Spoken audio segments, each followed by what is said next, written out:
নমস্কার বন্ধুরা, বিখ্যাত বাউল শিল্পী যশোদা সরকার তার স্বামী সুবল সরকার ইতিমধ্যে আমরা সবাই খবর পেয়েছি 2রা ডিসেম্বর আমাদেরকে ছেড়ে কিন্তু উনি চলে গেছেন।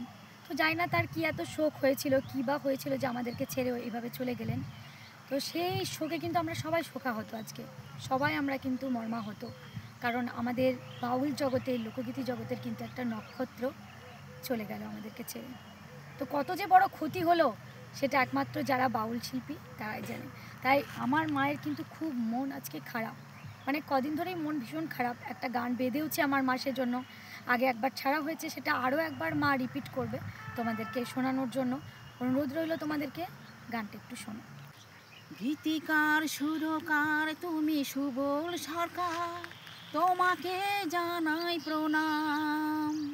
গীতিকার সুরকার তুমি সুবল সরকার, তোমাকে জানাই প্রণাম। আমার এসো তুমি এই ধরাতে,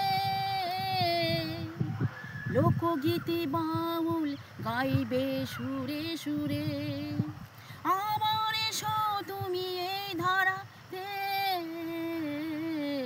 লোকগীতি বাউল গাইবে সুরে সুরে।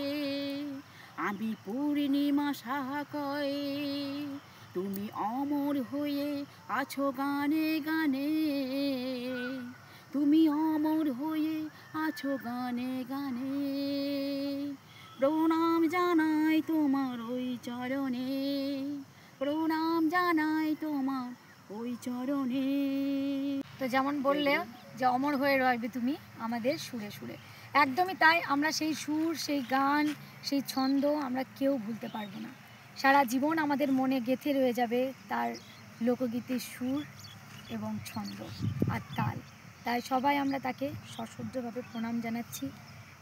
তিনি যেন আবারও ফিরে আসেন, আমার মায়ের গানের যে লাইনটা, ফিরে আসেন, বারবার তিনি ফিরে আসুন আমাদের মাঝে, আমাদেরকে এইভাবে সুন্দর সুন্দর লোকগীতি উপহার দেন। এই বলে আজকের মতো এখানে সমাপ্ত করলাম বন্ধুরা।